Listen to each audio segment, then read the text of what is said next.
कपड़े धोने वाली बहू। शादी के पहले से ही विभा को कपड़े धोने का बड़ा शौक था। कभी नल के नीचे तो कभी तालाब के पास। अरे मेरी नीली वाली लुंगी नहीं दिख रही है। विभा की अम्मा, कहाँ रखी है लुंगी? अरे वो तो विभा ने परसों ही धोकर रखी थी आपकी अलमारी में, देखो वहीं होगी। वो ना मैंने आज धो दी, मुझे लगा कि गंदी हो गई होगी। अरे कैसे गंदी हो गई थी? उसे तो मैंने पहना भी नहीं। हे भगवान, इस लड़की के कपड़े धोने की आदत से परेशान हो गया हूँ मैं। जितना तो घर में राशन नहीं आता, उससे कहीं ज्यादा डिटर्जेंट पाउडर का खर्चा है। इसकी शादी करवा दो, शादी जाए अपने घर में ही करे काम, फिर चाहे घर के कपड़े धोने हो या पूरे गांव के। हाँ ठीक बोल रही हूँ, देखता हूँ मैं कोई लड़का। वो दिन भी आ जाता है जब विभा को देखने लड़के वाले आ जाते हैं। लड़की मुझे अच्छी लगी। होने वाली सास कहती है, बेटी अगर कुछ पूछना है तो पूछ लो। वैसे तो हमारी लड़की बहुत ही शर्मीली है, जो बोल दो वो मान लेती है, इसे क्या पूछना होगा। अरे कैसी बात कर रही हो माँ, मुझे इन लोगों के घर रहना है, सवाल तो कई है। हाँ हाँ बेटा, पूछ लो ना, क्या पूछना है। आप लोगों के घर कपड़े कौन धोता है? सास का मुंह बन जाता है। देखो, अगर तुम ये कहना चाहती हो कि तुम्हें कपड़े धोने नहीं आते तो सुन लो, कपड़े मैं ही धोती हूँ, लेकिन तुम्हारे आ जाने के बाद मैं रुमाल तक नहीं धोऊंगी। अरे चुप रहना भाग्यवान, बहू बेचारी घर आई नहीं, उसे डराना शुरू कर दिया। वो क्या है ना बिटिया, अभी तक तो ये कल्लू की माँ ही धोती थी, लेकिन अब तुम्हारे पापा तो दहेज में वॉशिंग मशीन देंगे ही। तभी विभा की माँ बोल पड़ती है, सवाल भी पूछा तो क्या। वैसे भाई साहब, मशीन की तो फिर भी कपड़े धोने की कैपेसिटी होती है। मतलब जो बिटिया दे रहे हैं ना विभा, इसे कपड़े धोने का बहुत शौक है। ये आप लोगों के क्या, आस पड़ोस गांव मोहल्ले सबके कपड़े धो दे और उफ तक ना करे।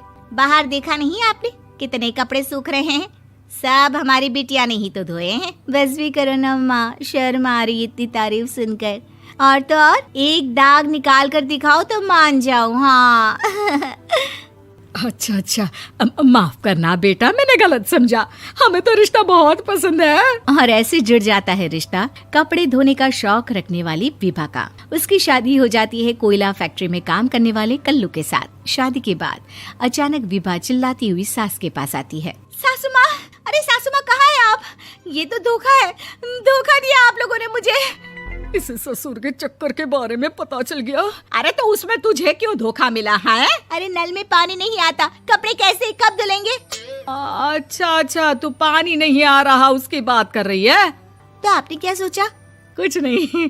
अच्छा, तेरी माँ ने कहा था कि कपड़े धोने का शौक है तुझे, याद आया मुझे। शौक बोलकर कपड़े धोने वाले मेरे जुनून को कम ना आके सासू माँ, कपड़ा धोना मेरा गुरूर है।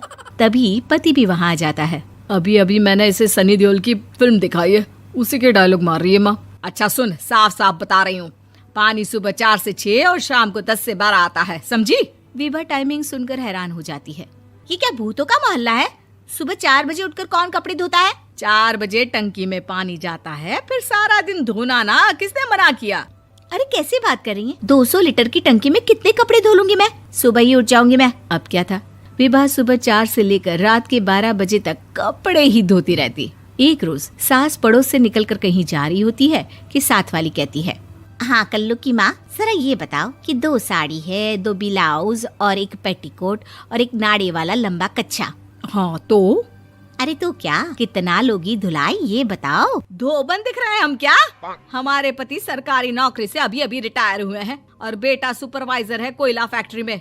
धोबन समझ रखा है हमें? हाय रे कल्लू की अम्मा, माफ कर दो, वो तो मोहल्ले में यही सब बता रहे थे कि तुमने बहू को कपड़ा धुलवाने के काम में लगा दिया है। सास को पड़ोसन की बात सुनकर गुस्सा आ जाता है। वो घर पहुंचती है जहां घर के बाहर ही इतने सारे कपड़े सूख रहे होते हैं जितने कि किसी धोबन के घर पर। अरे ओ कल्लू की दुल्हन, बाहर निकल।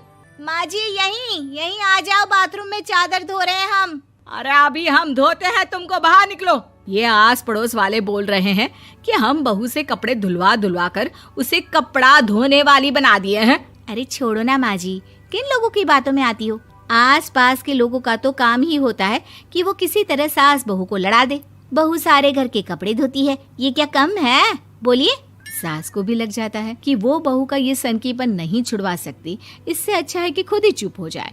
एक रोज सास और बहू मंदिर जाते हैं, जहाँ सास की साड़ी वहाँ खड़ी भीख मांगने वाली से मिलती है। माँ जी क्या बात है, आपकी साड़ी उस भिखारन से कितनी मिल रही है ना? हाँ हाँ देखो तो, दोनों की साड़ी मिल रही है। क्या बात है कल्लू की अम्मा, तुम खुद को तो अफसर की बीवी बताती हो और ऐसी सिंपल सी प्लेन साड़ी पहनकर घूमती हो। सिंपल और प्लेन नहीं है ये साड़ी। तो क्या सोने के धागे से फूल बने हैं?